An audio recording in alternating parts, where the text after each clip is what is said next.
ललन लालित जी, केवी studio में आपका हार्दिक अभिनंदन है, हार्दिक स्वागत है।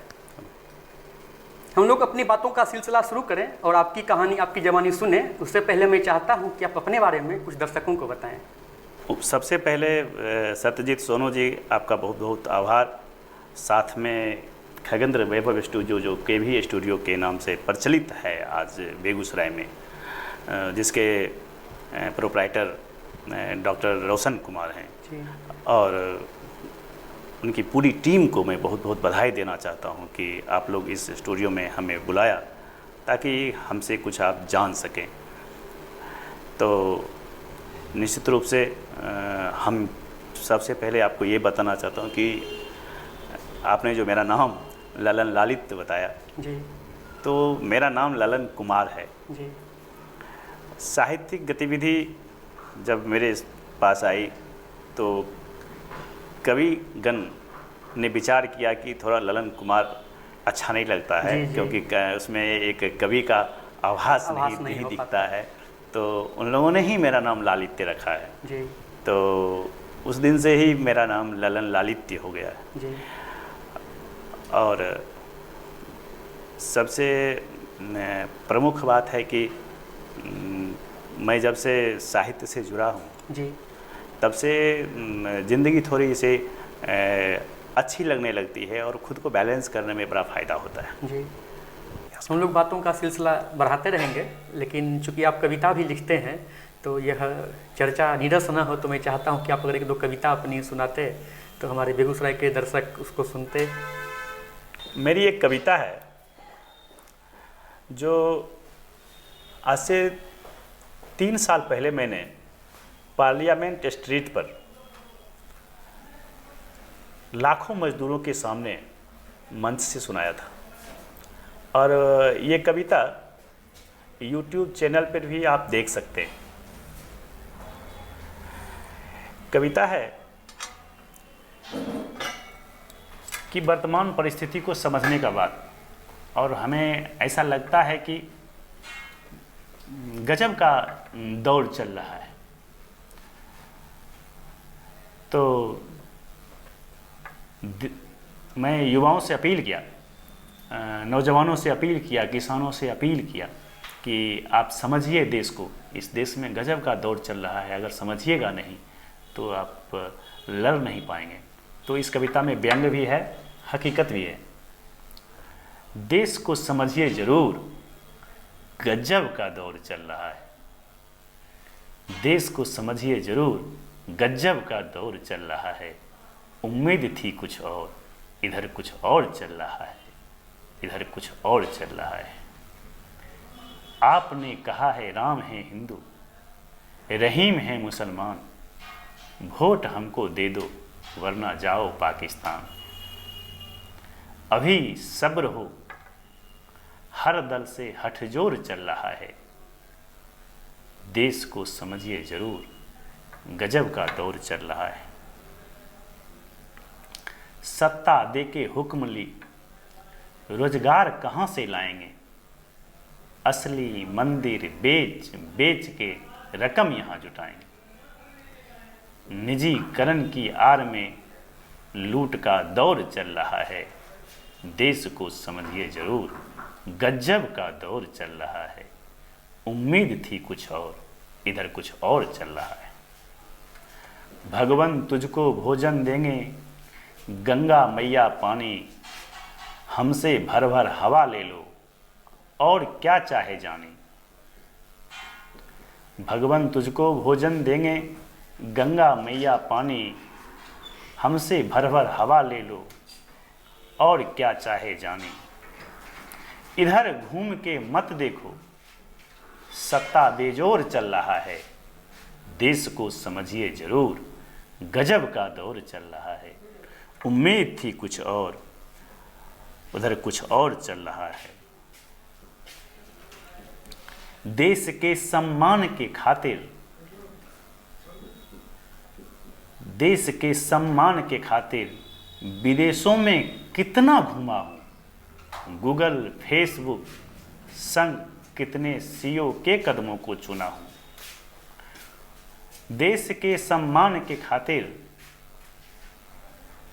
विदेशों में कितना घूमा हूँ, गूगल फेसबुक के संग कितने सीईओ के कदमों को चूमा हूँ। भले यहाँ कोई नहीं आए मत समझो, नेता कमज़ोर चल रहा है, देश को समझिए ज़रूर, गजब का दौर चल रहा है। जो तुमने चाहा समझो तुझे मिल गया, चीन पाक की बातें छोड़ो, अमेरिका भी हिल गया। जो तुमने चाहा समझो तुझको मिल गया, चीन पाक की बातें छोड़ो, अमेरिका भी हिल गया। साथ दीजिए पेट काट कर, वरना कोई क्या कहेगा। अभी तो दुनिया में भारत का शोर चल रहा है, देश को समझिए ज़रूर, गजब का दौर चल रहा है। उम्मीद थी कुछ और, इधर कुछ और चल रहा है, इधर कुछ और चल रहा है, इधर कुछ और चल रहा है। और सर, जैसा कि हम लोग भी आपको बहुत बातों को आज जान पाए कि सर आप खिलाड़ी भी हैं, साहित्यकार भी हैं, मजदूर के नेता भी हैं और शिक्षा के माध्यम से आप समाजसेवी भी बने। इनमें से अगर आपको एक भूमिका चुनने के लिए कहा जाएगा तो सर आप कौन सा भूमिका को चुनेंगे? सबसे बड़ी बात क्या है कि हम बोले ना, भोजन आपको करना है तो आप चाहते हैं कि दाल का भी उतना ही महत्व है, चावल का भी उतना ही महत्व है, सब्जी का भी उतना ही महत्व है, पापड़ का भी उतना ही महत्व है जी, अचार का भी उतना ही महत्व है। तो हमको लगता है कि ज़िंदगी को खुशनुमा बनाने के लिए आपकी जो भी हॉबी है जी, वो चीज़ को करना चाहिए जी, तो सारे हॉबी को अगर पूरा करते रहेंगे तो ज़िंदगी आनंदमयी बनी रहती है जी, अदरवाइज ज़िंदगी नीरस हो जाती है। जी, हम एक तरफा लेके ज़िंदगी को क्यों चलें, सही बात। ज़िंदगी दोबारा नहीं मिलती है। जी, तो सर आपने वो भूमिका नहीं बताई कि किस एक भूमिका को आप चुनेंगे अपने? मैं एक भूमिका अगर पूछिएगा तो मैं समाज सेवा करना चाहता हूँ जी, कि मुझसे ताउम्र जी, मैं कोशिश करूँगा कि कुछ न कुछ हमसे जो समाज को बने दे समाज को दे सकूँ। अक्सर देखता हूँ कि बहुत सारे अतिथि हमारे बीच आते हैं और कहीं ना कहीं वो तो अपने स्तर पर अच्छा कर रहे हैं, लेकिन कहीं ना कहीं कमी कहीं ना दिखी जाती है। और मैं देख रहा हूँ कि आपका पुत्र सत्य सेतु कहीं ना कहीं वो अच्छा प्रदर्शन कर रहा है और एक पिता के रूप में उसे आप कैसे देखते हैं? और सबसे बड़ी बात है कि एक क्रिकेटर पिता अपने क्रिकेटर पुत्र को क्या उससे अपेक्षाएं रखता है और क्या उनसे चाहता है? देखिए, सेतु सत्य सेतु की बात आप, ये तो घर की बात आपने रखी है, तो मैं आपको बताना चाहता हूँ कि मैं वो कोई भी काम नहीं करना चाहता हूँ जो काम हमको अच्छा नहीं लगता था जी, और वो सब काम करना चाहता हूँ जो मैं शुरू से ही हमें अच्छा लगता है। जी, तो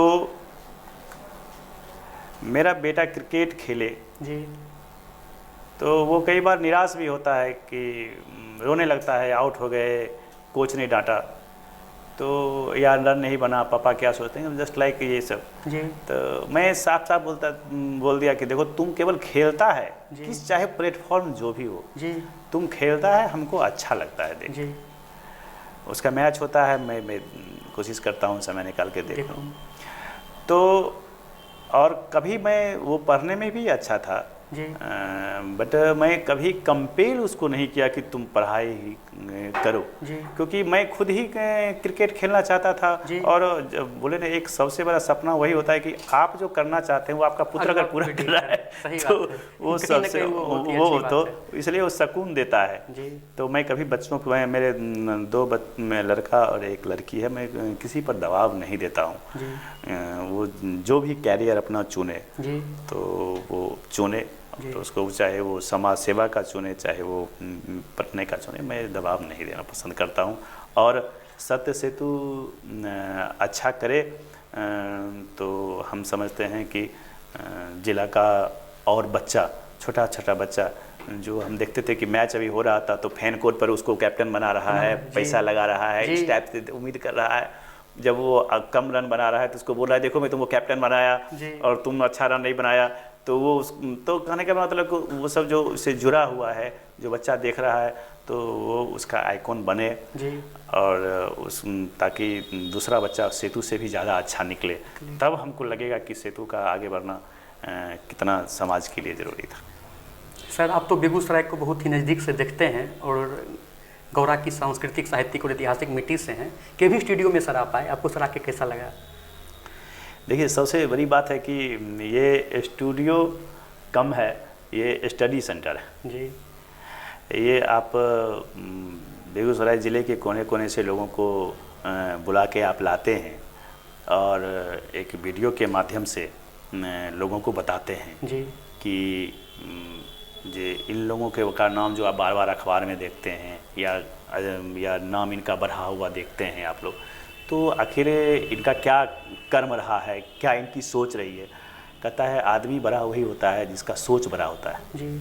जिसका सोच बड़ा होगा तो उसका काम भी बड़ा होगा, तो वो आदमी बड़ा हो जाएगा जी।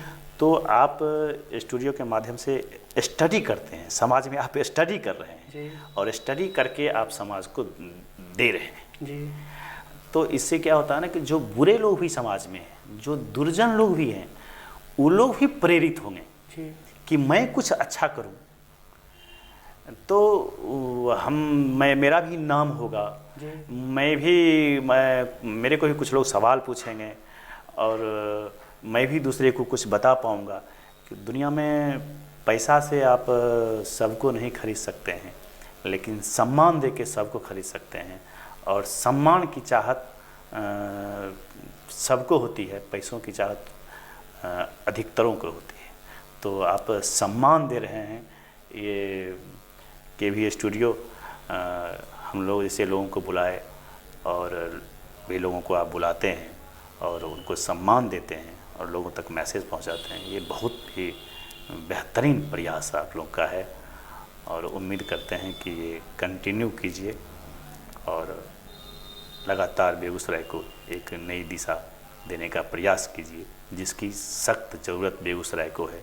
क्योंकि मैं फिर अंत में कहना चाहता हूँ कि बेगूसराय की धरती ऊर्जा से भरी हुई है, यहाँ पे प्रतिभाओं की कमी नहीं है, यहाँ के प्रतिभाओं को रास्ता दिखाने की ज़रूरत है, यहाँ के प्रतिभाओं को अनुशासित होने की ज़रूरत है, जिसमें केवी स्टूडियो एक माइलस्टोन की भूमिका निभा रहा है।